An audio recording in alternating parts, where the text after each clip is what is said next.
وعلى ربهم يتوكلون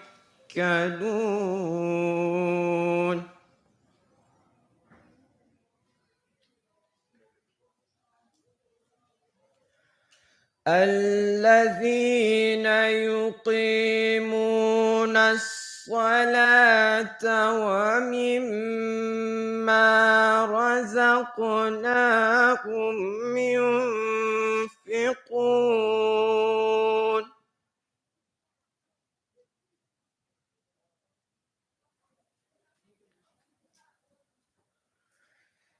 أولئك هم المؤمنون حقا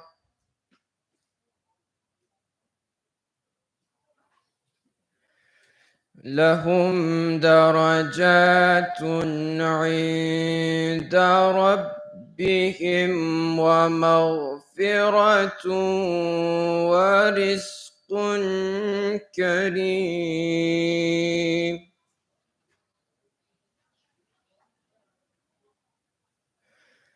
كما أخرجك ربك من بيتك بالحق وإن فريقا من المؤمنين لكارهون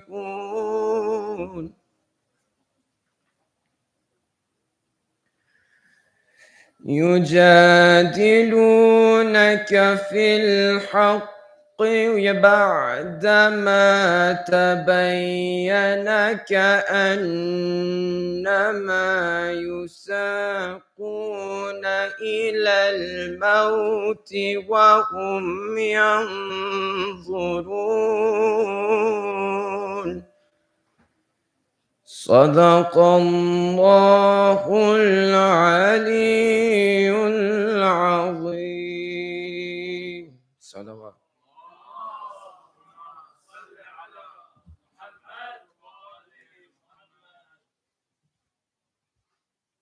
بسم الله الرحمن الرحيم الحمد لله رب العالمين وصلى الله على محمد وآله الطاهرين اللهم صل على Continuing from where we left off yesterday in the second verse of Surah Al-Anfal, the 8th chapter of the Holy Quran, Allah subhanahu wa ta'ala, with the utmost emphasis, mentions the exclusive virtues of the believers. He began by saying, Innama. We said inna is for innama is for certainty, emphasis, and exclusivity, meaning that which I am about to speak about is certain, it has emphasis, and these virtues that I'm about to mention for the believers are necessary virtues that they must have in order to be believers. The first thing we spoke about yesterday that we want to complete today is إِذَا ذُكِرَ اللَّهُ وَجِلَتْ قُلُوبُهُم.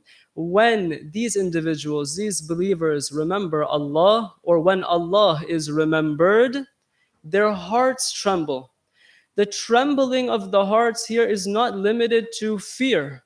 Perhaps one of the reasons why someone's heart might tremble may be fear, but rather the believer's heart trembles out of awe, meaning he recognizes the supremacy and the supremacy of the Creator. What is it that causes the hearts of the believers to tremble? Whenever he interacts with anything in this world, whether it be with his own self, with the other human beings around him, or with any creature in existence, the believer realizes that these are all creations of Allah subhanahu wa ta'ala and tools that he can use to get closer to him. Sisters and brothers, when we interact with this world as we do in every instance, if we want to be amongst the believers, we too want to see everything as a tool to be used to get closer to Allah subhanahu wa ta'ala. The final point that we want to mention before we wrap up our discussion on these ayat of Surah Al-Anfal is the next portion of the second ayah where Allah subhanahu wa ta'ala says, وَإِذَا تُلِيَتْ عَلَيْهِمْ آيَاتُهُ زَادَتْهُمْ إِيمَانًا. That when the verses of the Quran are recited to the believers, or when they recite them themselves, their belief increases. A very important point in one sentence. When water is stagnant and doesn't move, it collects bacteria. Only that water which is flowing and is constantly moving is pure, such that if you want to do wudu with lake water that is running, you can. But that water that's in a pool is definitely, from a physical perspective, dirty. From a shari perspective, you cannot use it for wudu. Brothers and sisters, we want our iman to constantly be increasing. The believers are not those that reach a stage and then they stop. There is no stopping. Until our last breath, we want to continue to improve. Ya Allah, by the right of these majalis, let all of our sisters and brothers here continue to ascend on this ladder of iman with the barakah of salawat ala Muhammad wa ali Muhammad.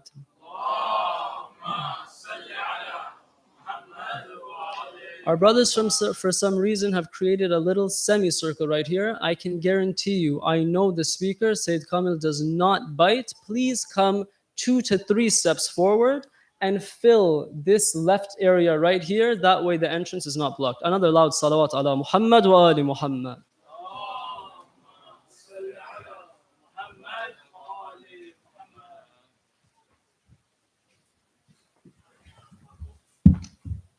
صلوات اللهم صل على محمد وآل محمد. رن میں ابرو کمان کی آمد ہے،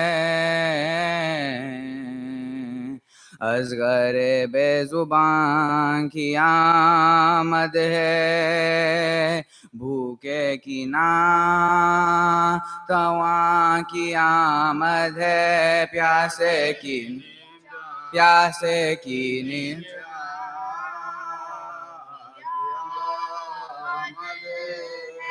یہی خیمے میں شورا ہوتا ہے، وعدہ ان کا بھی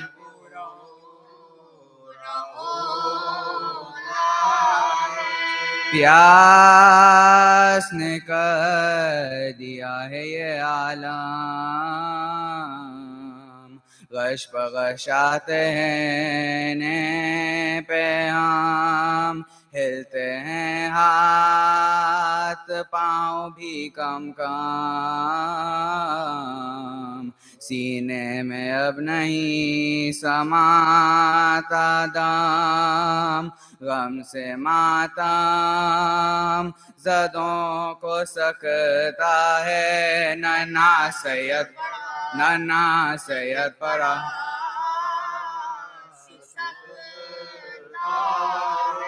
رو نہیں سکتے، منہ بناتے ہیں، آنکھیں الٹی ہوئی پھراتے ہیں، خشک کا منہ زباں دکھاتے ہیں، گل سے رونے کی سہ میں جاتے ہیں، منہ کھلا ہے دھڑکتی چھاتی ہے، سانس بھی ابٹ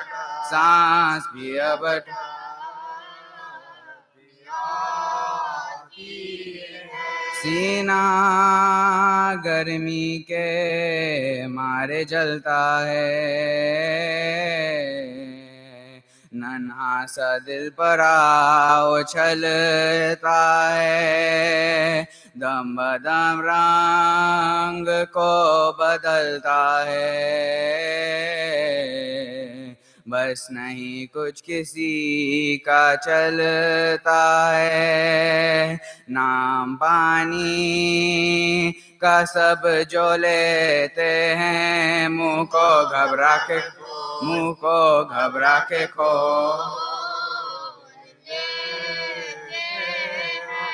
رو کے کہتی ہے بانوئے دلگیر، میں کدھر جاؤں کیا کروں تدبیر، ہائے بچے میرے تیری تقدیر، نہ تو پانی ملا تجھے نہ شیر، حال جب دیکھتی ہے بات زینب کہتی ہے یا علی، کہتی ہے یا علی،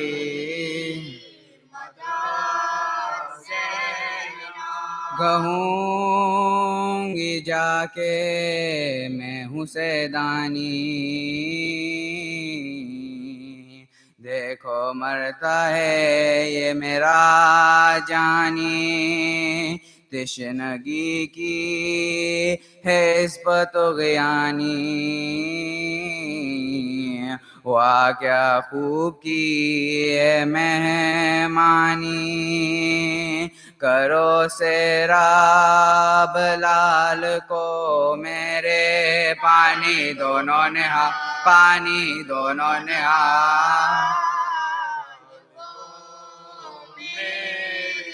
خیمے میں آئے سرور عالم، جھولے سے بے زباں کو لائے حرام، شے نے دیکھا کہ ہے لبوں پر دام، روکے ارشاد یہ کیا پیغام، میرے جانی میرے جگر آؤ، چلو میدان کی سیر، چلو میدان کی سیر، ظالم واسطہ پیمبر کا دم نکلتا ہے میرے دل بر کا، تر فروہر میرے اصغر کا، جام دوں گا میں، جام دوں گا میں تو،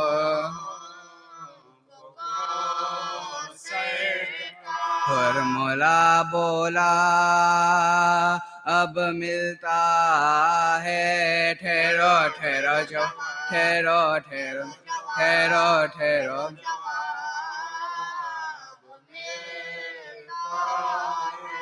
بولے کرتا ہے کیا غضب ظالم، مرتا کیوں ہے بے سبب ظالم، پانی مانگیں گے ہم نہ اب ظالم، سنتا تھا شیخ، سنتا تھا شیخ کا کہر، تیر ابرو کماں کو مارا، 6 مہینے کی جان کو مارا،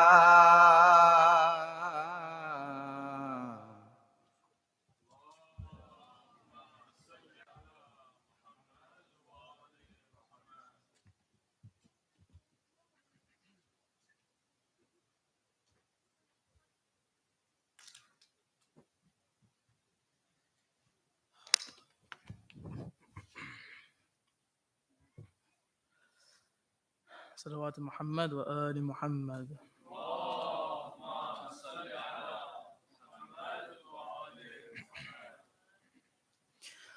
أعوذ بالله من الشيطان الرجيم. بسم الله الرحمن الرحيم.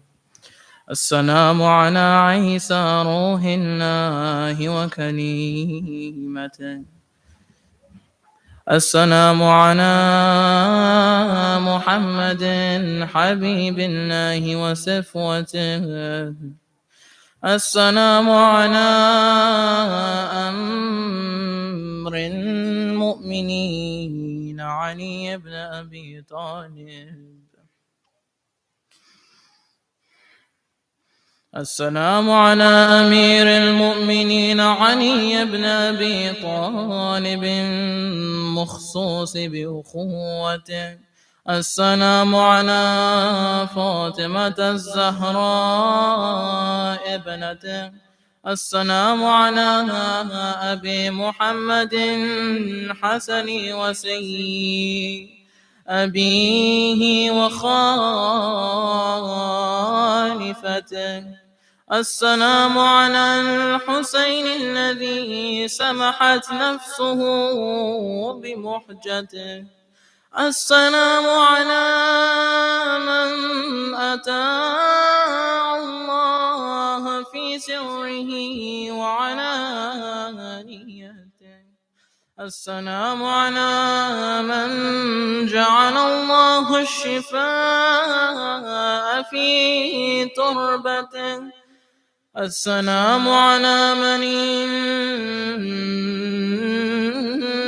اجبدوا تحت قبته. السلام على من أئمة من ذريته. السلام على ابن خاتم الأنبياء. السلام على ابن سيد الأوصياء. السلام على ابن فاطمة الزهراء. السلام على ابن خديجة الكبرى. السلام على ابن سدرة المنتهى. السلام على ابن جنة المأوى. السلام على ابن زمزم والسفا. السلام على المرمن بالدماء. السلام على المحتوق الخبا. صدق الله العلي العظيم.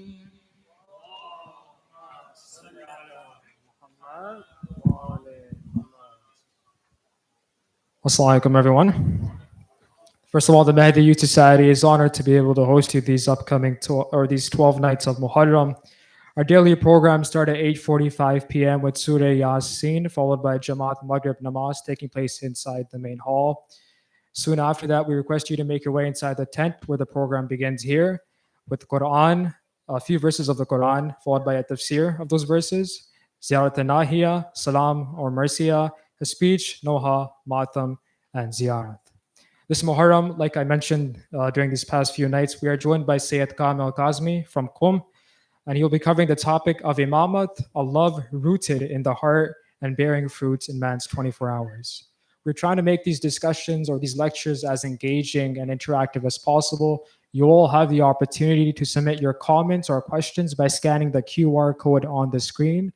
Right after you submit them, we will be reviewing these questions or comments on a daily basis and inshallah addressing these in the upcoming few lectures. In addition, we will be hosting our first discussion tomorrow night, inshallah, on Friday, July 21st at 11 p.m. for brothers and sisters aged 17 plus. We will be releasing the topic tomorrow, inshallah, but you all are requested to make some time in your schedules. Next, we are looking for reciters on a daily basis. We're looking for people who can recite Quran, people who can do a salam, poetry, or noha. For salam, poetry, or noha, we're looking for all sorts of reciters, be it an English recitation, Arabic, or Urdu.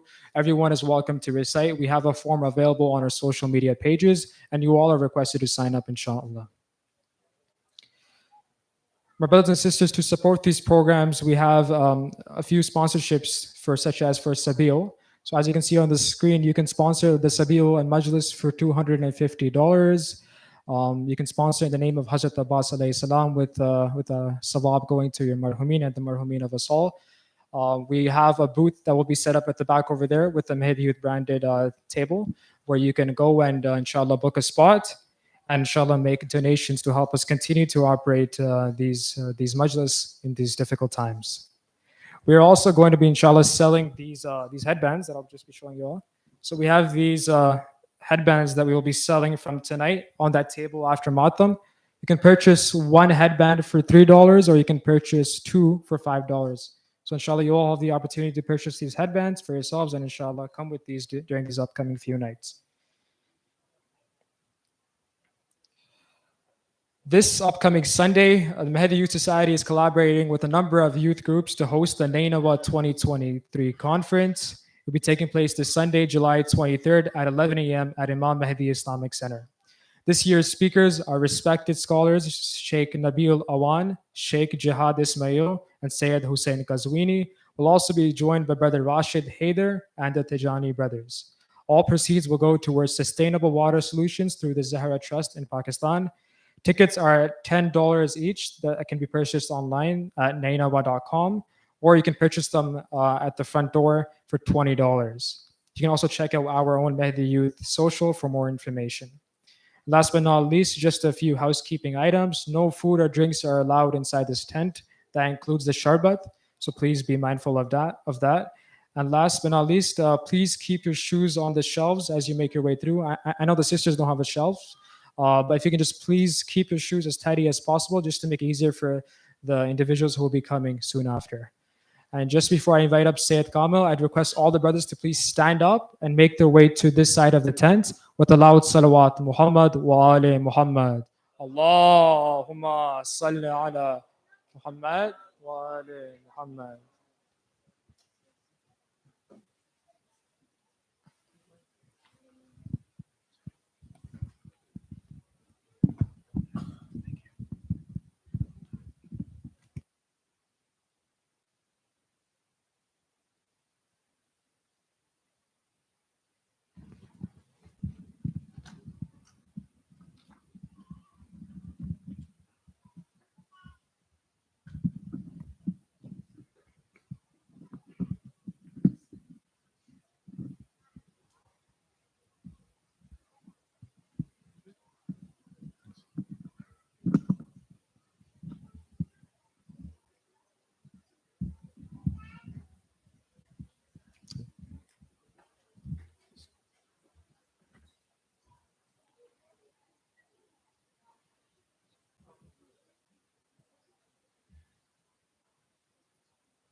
أعوذ بالله من الشيطان الرجيم بسم الله الرحمن الرحيم الحمد لله رب العالمين وصلى الله على محمد وآله الطيبين الطاهرين.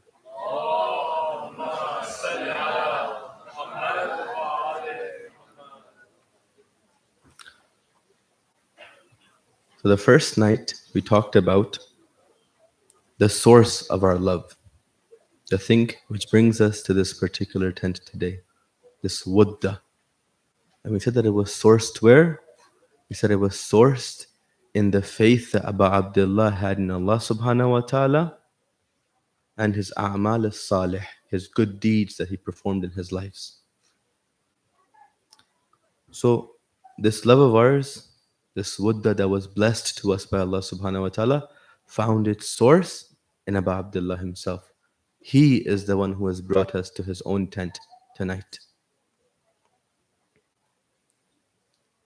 Then we saw some examples of people who claimed to have good belief systems and how in practice, when time came to show the fruits of these belief systems, they failed. We gave the example of Hassan Basri, and we also gave the example of the masses that had gathered around Hazrat Muslim.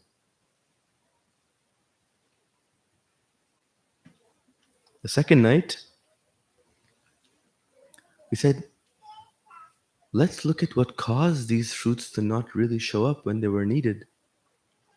We said, if the root of our belief system, if this love about Abdullah forms the root of our belief system, it's a root belief system, and this root belief system is not giving any fruits, then let's see why.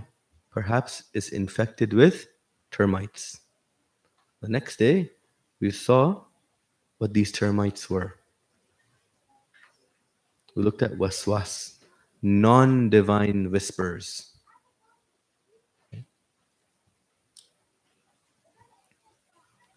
We said waswas affects man at 3 levels. At the level of action, najasa, tahara issues. At the level of relationships, And we gave some relationships there. But the concept of how waswas affects a relationship isn't limited to the relationships that I mentioned.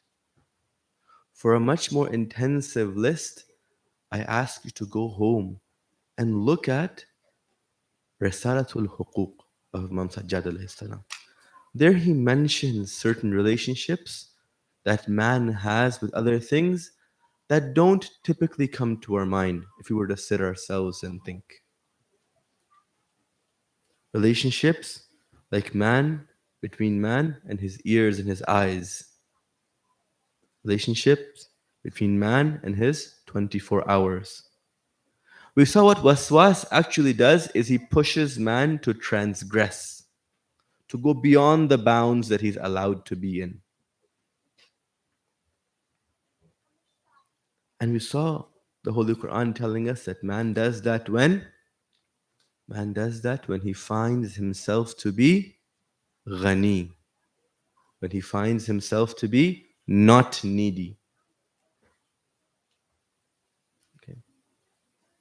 When he doesn't need an outside rule telling him exactly how much water to use for tahara, he abuses it. He spends 3 hours cleaning. When he feels that he is the true owner, he is the true sustainer of his own ears and hands, ears and eyes, then he transgresses. He says, I will watch and I will hear that which I want to watch and hear. He transgresses, fooling himself, making himself think that he is the true sustainer of these eyes and these ears. In a very similar way, when man sees his relationship to this 24 hours in the same manner, he believes that it's my time. When he claims that he is the sustainer of himself in this time, then he transgresses there too.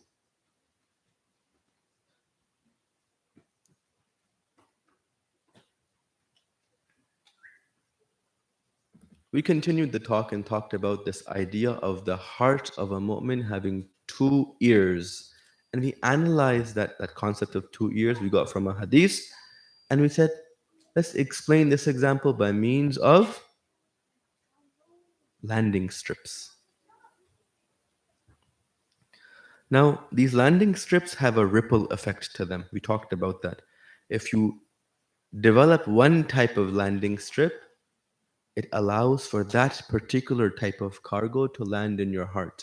If you develop the divine landing strip, the divine cargo will come into your heart. And if you develop the non-divine one, then that respective cargo will come into your heart. We said 2 main things after that I want to reiterate, highlight, point out, and then we'll continue today, inshallah. When you allow a particular cargo to land, that further develops that landing strip. That's a key point. What does that mean? It means not only can that type of cargo land more often, but rather the consecutive cargo to come is greater in strength too.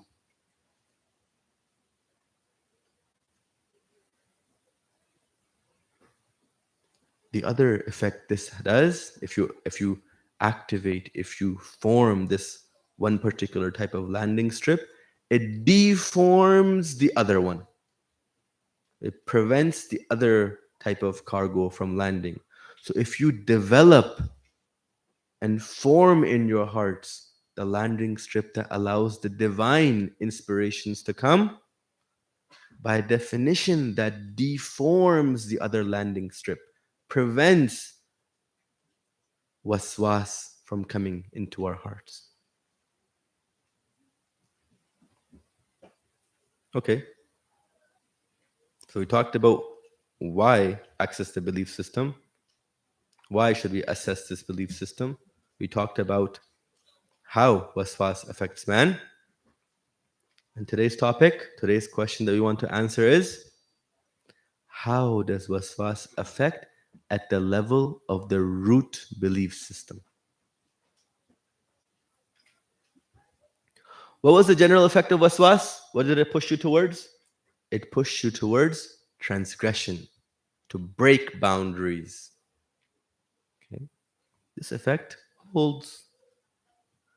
In the action sense, it pushed you towards israf. And Allah told us in the Holy Quran, Allah says, Surah Ghafir, verse number 43, وَأَنَّ الْمُسْرِفِينَ هُمْ أَصْحَابُ النَّارِ.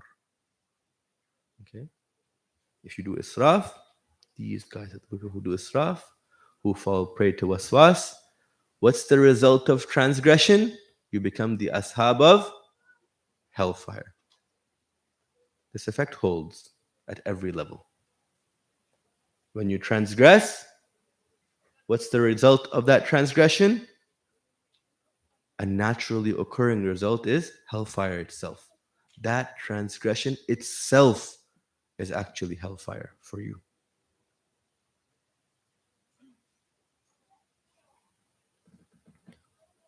So what happens to these belief systems, these root belief systems? The appearance of the root belief system stays the same, but then the actuality goes out the window when waswas comes towards them. We saw some examples in the past. See, we as Muslims, we have many beliefs. Let's look at some of them. We believe that Karbala is a place for us to learn from. Okay? We believe that Shahada is a good thing. We believe that Raja'at, the coming back of the Ma'sumin, is a true actuality. We believe the Mi'raj, the journey of the Holy Prophet, was a real one. It wasn't in his dream. We have many beliefs like this. But how many root beliefs do we have? We have three main root beliefs.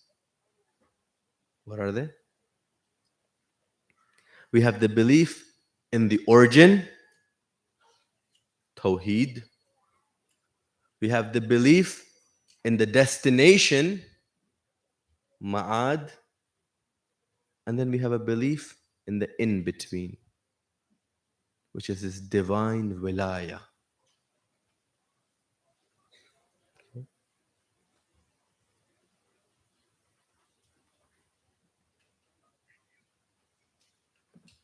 Our destination, what do we say? Inna lillahi wa inna ilayhi raji'un. Our destination is a return to the origin. So now the position of this in between, this divine wilaya, is what? It's to assist in us returning to the origin, hence guiding us towards the right destination.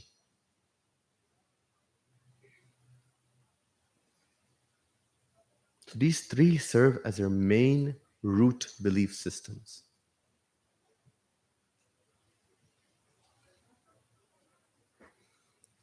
Now, when waswas comes into these root belief systems, what does it do?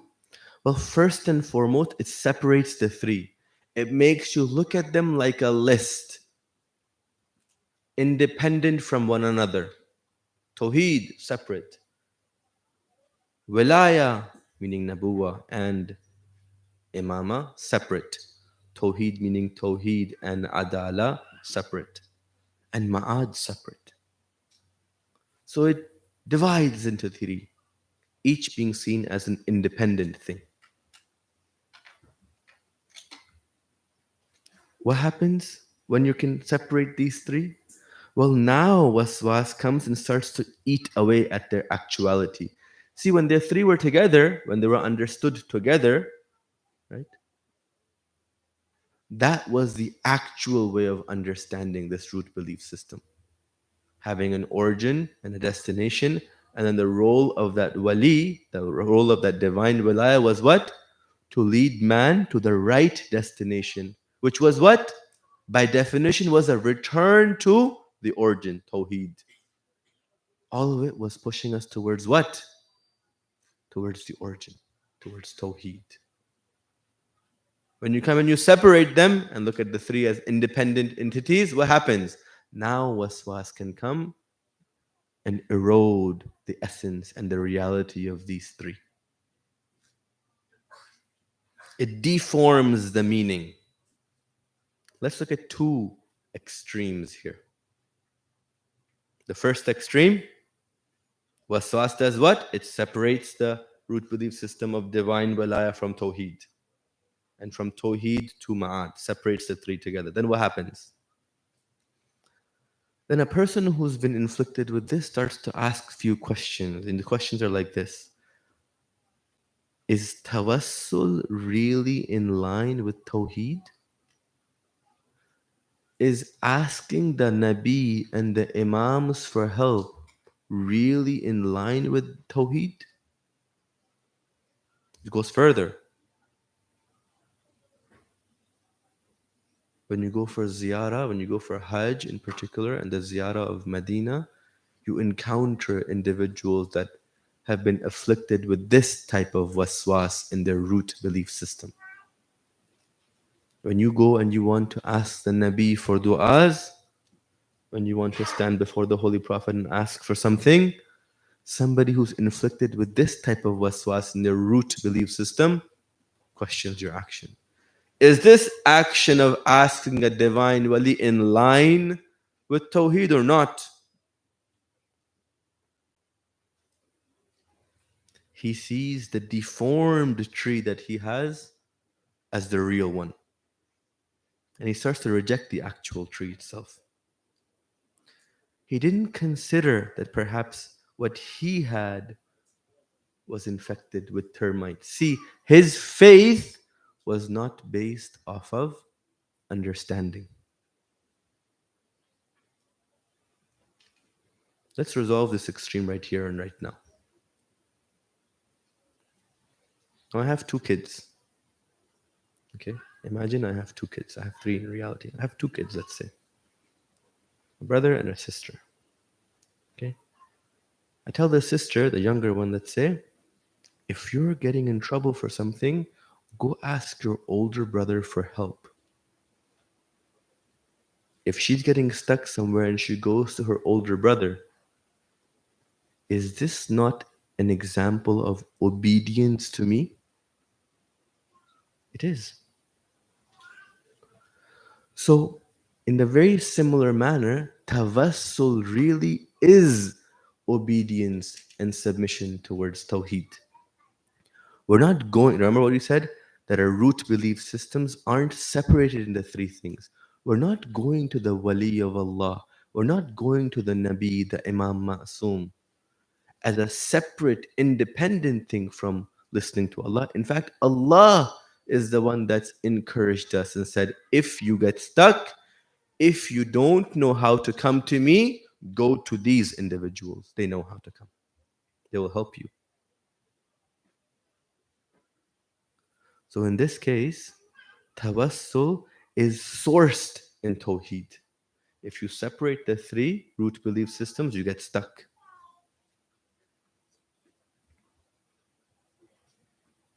This next extreme that I want to example, the example that I want to mention reminds me of this scenario. See, sometimes you have a person who's about to jump off of a roof and you're telling him, please go back, don't jump off. And instead of jumping from this side of the roof, they back up so much that they fall off the other end. This next extreme is like that as well.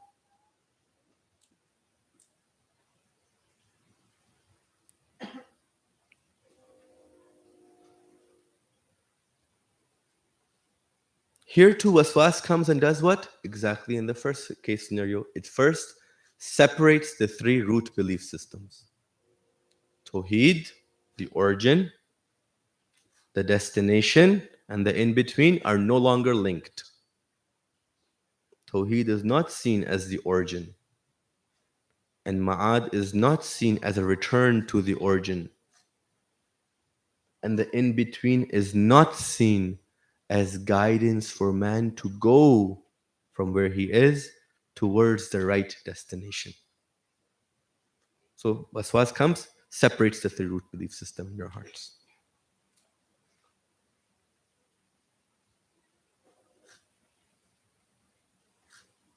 What happens then? The wilaya for certain individuals, this divine guidance, gets seen now as something independent.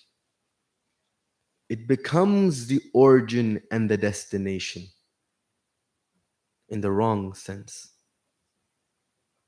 It was no longer in between to take you from where you are towards a right destination. Rather, it itself becomes your destination.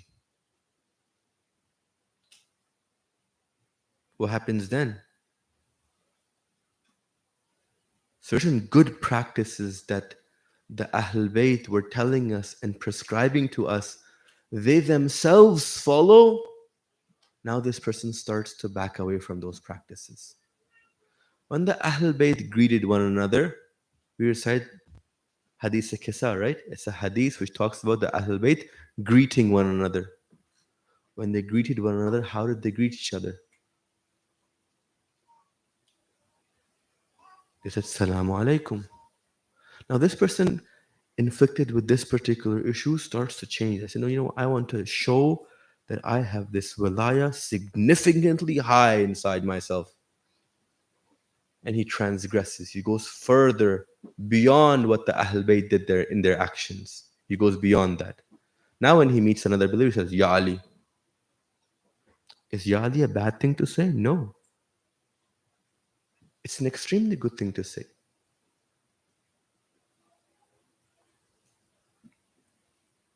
But again, remember, everything has a purpose. The Ahl Bayt, did they not know that Ya Ali is a good thing to say?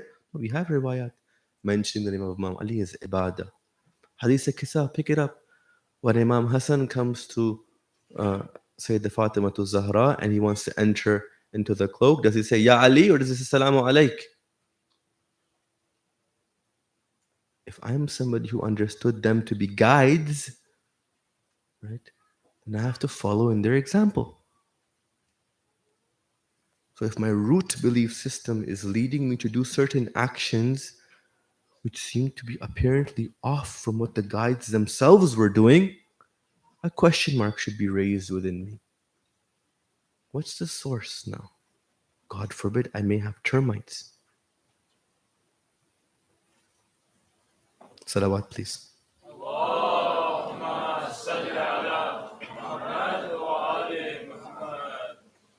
So, when this divine wilaya is separated from the Tawheed, what are you doing? You're separating really this willing submission towards Allah subhanahu wa ta'ala and this willing submission towards the Imam. You're separating them. But what does the Quran tell us? The Quran says, Bismillahir Rahmanir Rahim, wa ati'u Allah wa Rasul. Why? Why do ita'at of Allah and the Rasul? لَأَلَّكُمْ تُرْحَمُونَ. Okay? The Quran comes and gives us advice here. Says, hold your horses. Don't let these root belief systems separate.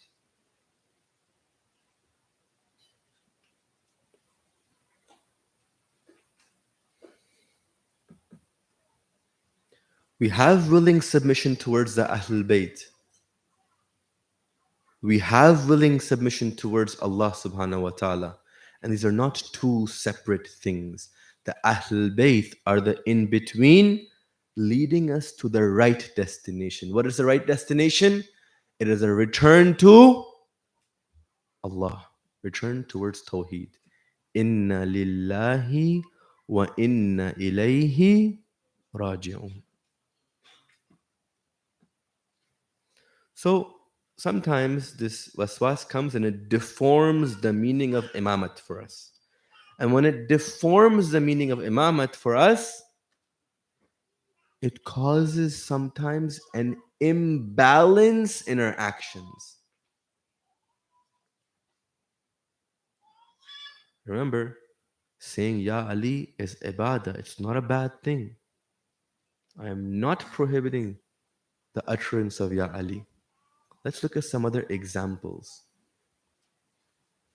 So in these examples, you'll notice both items are good, but what's happening is that there is an imbalance taking place. Now this person who has waswas affecting him in his root belief system of imamat, okay, He strives to raise the alam. He strives to raise the tabut in the love of Abu Abdullah.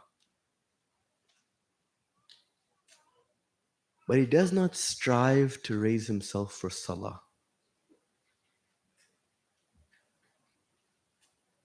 There's an imbalance taking place.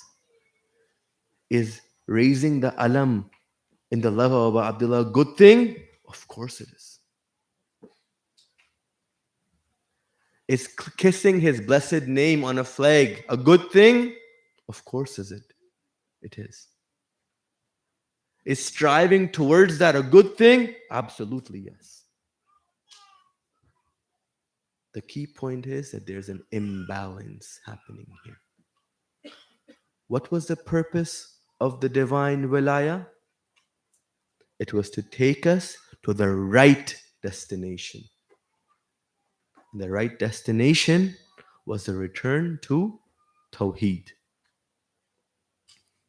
Well, this person who finds that in his root belief system he has this immense love of Imam Hussein, he's saying that I love Abu Abdullah and this is why I want to go raise the flag. I want to go lift the tabut. We should ask himself, am I lifting myself up for salah or no? Because that's one of the things Abu Abdullah wants from me too. Let's give one more example, then we'll continue. This person strikes his chest hard when it comes to matam. He even hopes that it bleeds so he can be proud that, look, I struck my chest so hard for the love of Abu Abdullah. I didn't care for my own personal pain. I love Abu Abdullah.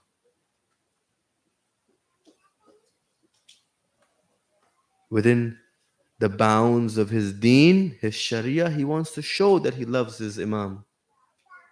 He doesn't transgress there, but there's an imbalance. Does he strike himself when he's about to go near sin or no?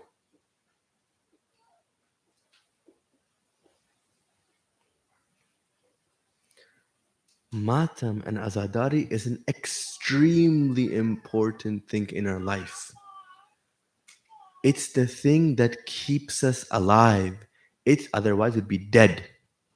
A religion without wilaya, a religion without Abu Abdullah is not a religion for us.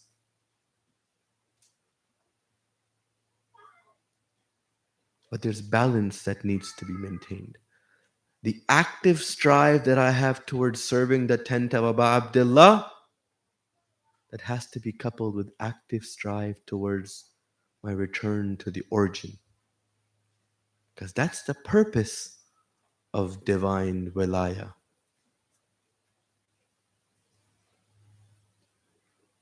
Divine wilaya was what? It was a system placed to guide us to the right destination. And the right destination is the return to Tawheed. Here's an example to display what I mean by here. When you take a kid and you want to get a passport picture taken, right? And let's say you take an infant with you, okay? Now the infant is looking here and the infant is looking there. Okay? So now the mom or the dad who's taking the infant with them, they want to point the infant's attention towards the camera. They want to say, hey, look, the camera is over there. They take their hand and they're pointing towards the camera. And the infant, he just looks at the hand. He gets preoccupied with the hand. What was the purpose of this hand? It was pointing towards the camera. Look, camera right there. But the infant gets preoccupied with the hand, not seeing it as a pointing, ignores the pointing, and then hence ignores the camera.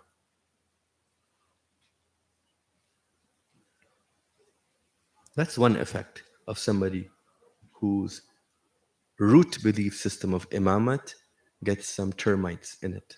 Let's look at a second effect. Sometimes, before we go into the second effect, let me tell you something. See, a person who doesn't know and knows that he doesn't know, this is a good person. A person who doesn't know something and he knows that he doesn't know. So I don't know how to fix cars, and I know that I don't know how to fix cars. So if you're going to come to me and say, Syed, can you help me fix cars? Because I know I don't know, I'll say, I'm sorry, that's not the right guy for the job. Okay. Who's a dangerous person? There are people who don't know, and they don't know that they don't know. This is a dangerous person.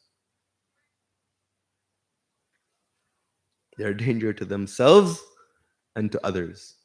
If I didn't know that I don't know how to fix cars, I was pretending that I knew how to fix cars, and I helped you fix your car, good luck getting home. Okay?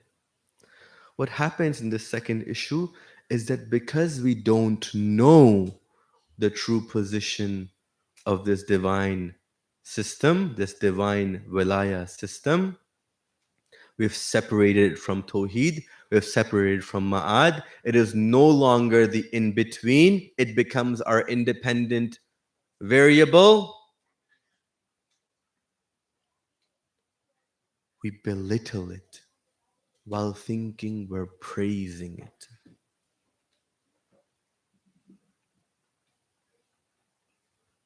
Let me give you an example to clarify what I mean. In the first few nights when I came to speak here, one of the brothers came and he introduced me. He said, we're in the presence of Fulani, and he's going to come give us speeches here and there. If he was mentioning my traits and in praising me, he said, he knows how to button his shirt and he knows how to chew his food. These are his virtues. In trying to praise me, those things being put in the position of a praise is actually belittling that particular person, putting him down, really. There's much more to be had there than buttoning his shirts and chewing his food. We falsely then, if we have this corrosion, we have this termites in the root system of imamat, and we've separated from Tawheed, we've separated from Ma'ad, we don't see it sourced in divine principles, we don't see it sourced in Allah subhanahu wa ta'ala, we start to think that the apex of their kamal, the apex of their virtues, is that they were able to kill a lot of people. They were able to take a door and throw it so far away. We bind them to these things, these actions for Abu Abdullah, for the Ahlul Bayt. These aren't the real virtues, they're true. Can I button my shirt? Yes, I can. Can I chew my food? Yes, I can. Are these virtues for me? I hope not.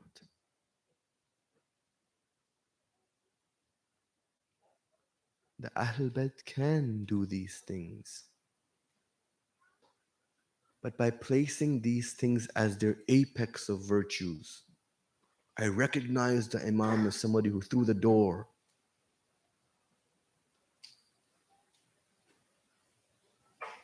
In fact, I end up belittling that very thing I was trying to praise in actuality. Remember, who are the dangerous people? Who don't know, and they don't know that they don't know. Salawat, please.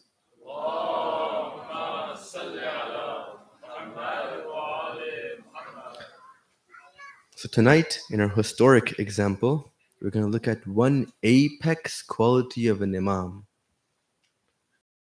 Apex quality of the imam. Who's an imam? An imam is someone sourced in Tawheed.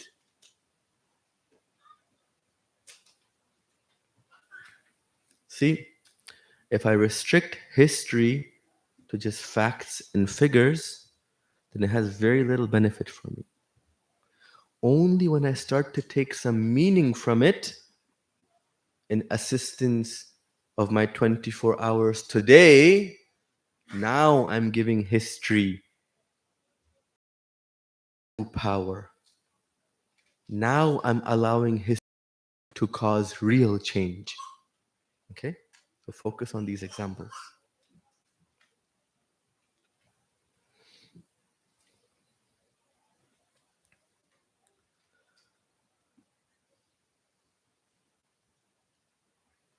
Sallu ala Muhammad wa ali Muhammad.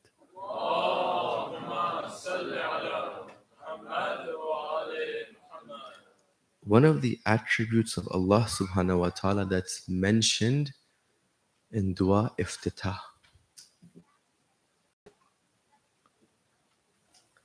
it's that He forgave even though He had the power of everything. Okay? We refer to Allah with this. He said, Alhamdulillah alladhi, who the hamd, praise be towards Allah. Which Allah? How do we describe Him there? The one who forgives while He has all the power. Keep this in mind. We're talking about an apex trait of who? Someone who's sourced in Tawheed. So these traits of Tawheed we start to see played out in this person's actions.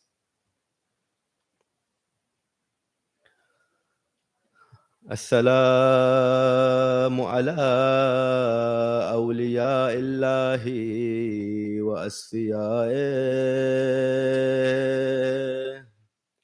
Assalamu ala umana illahi wa ahibba'ih. Assalamu ala ansar illahi wa khulafa'ih. We're saying salam to our Imam now.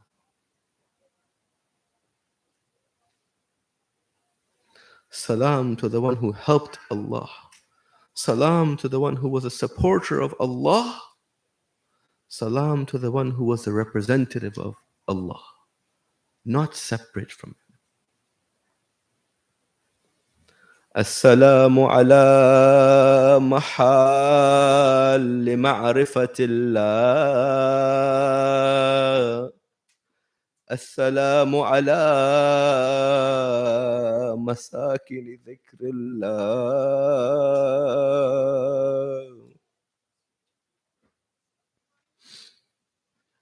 Assalamu ala mudhhiri amrillahi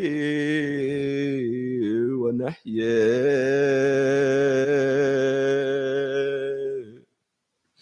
Or the one who makes apparent the amr of Allah, and he makes apparent that which Allah has forbidden. He acts upon that. He shows to people, listen, Allah has forbidden this, stay away from it. Assalamu ala du'ati ilallah. Peace be upon you. Salam to you, O Hussein, the caller towards Allah subhanahu wa ta'ala.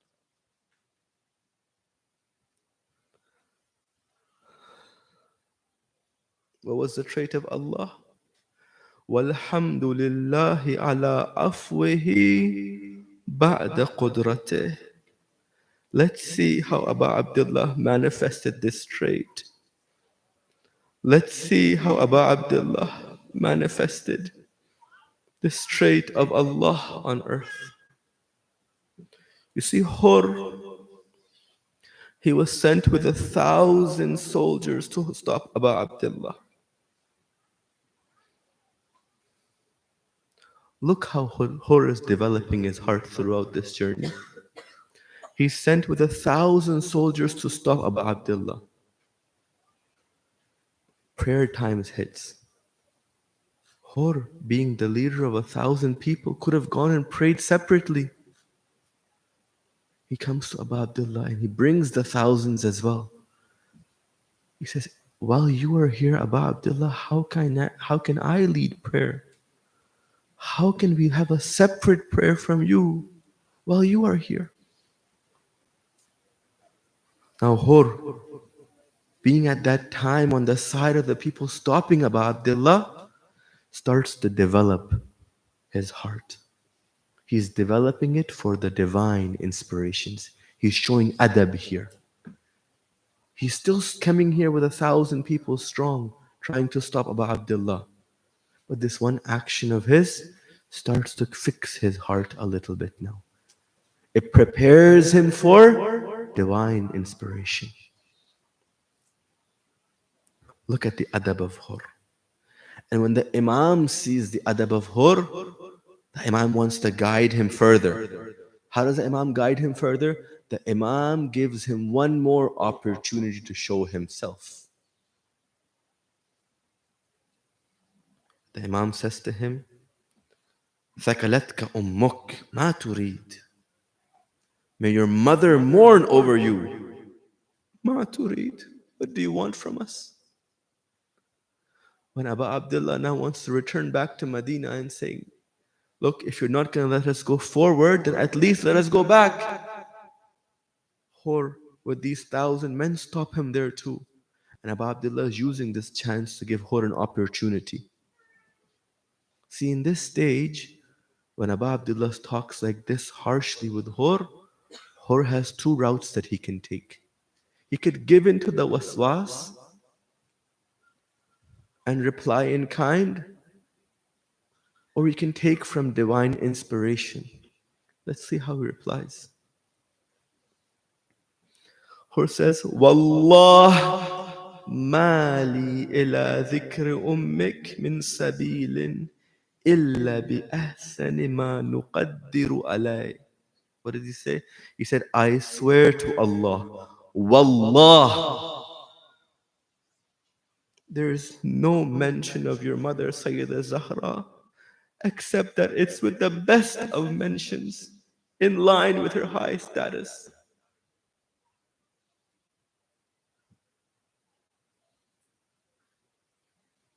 Hur uses the opportunity Abu Abdullah gives him to its fullest. He develops his heart to be able to get more divine inspirations. Once caught between heaven and hell, what saved you, Yahor? I need to learn from you, so speak, Yahor. I'm caught as well in a different time, but the fire remains the same. Separation from Al-Hussein is a stain for which I can't bear the shame.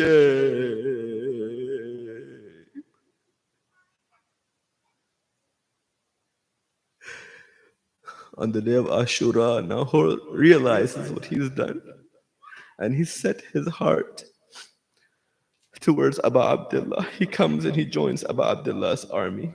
And Abu Abdullah, the manifestation of the traits of Allah, forgives him. Not only forgives him, but invites him in. Not only invite him, but look how Abu Abdullah treats him. Or asks permission to go and fight. And says, oh Abu Abdullah, I want to defend you and I want to defend your household. He goes and he fights. The enemies of Allah, the enemies of Abu Abdullah, the enemies of the Ayyam, they take their hatred out on the companions of the Ayyam. They shower him with arrows. They hurt him. They're out to get him. That hatred that they have towards Abu Abdullah, they want to take it out on Hur. How dare he leave our side and go towards Abu Abdullah?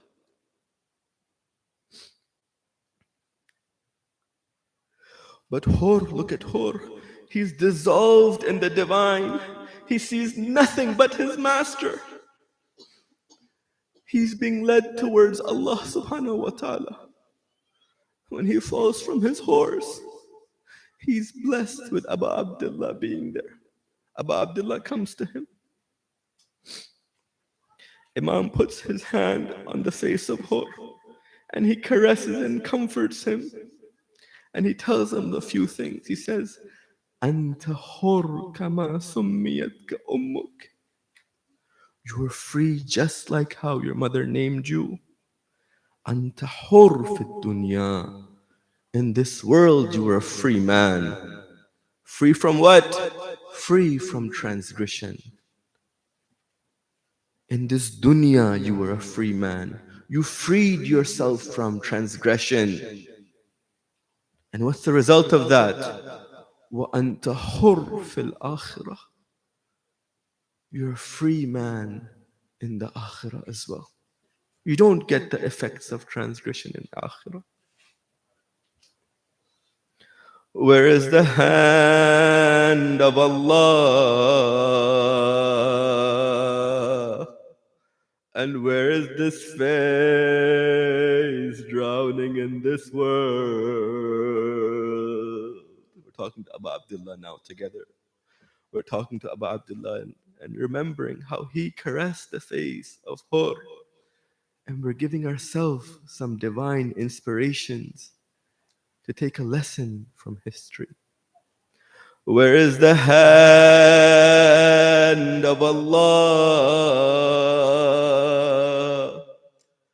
And where is this face drowning in this world? How I meet him at my end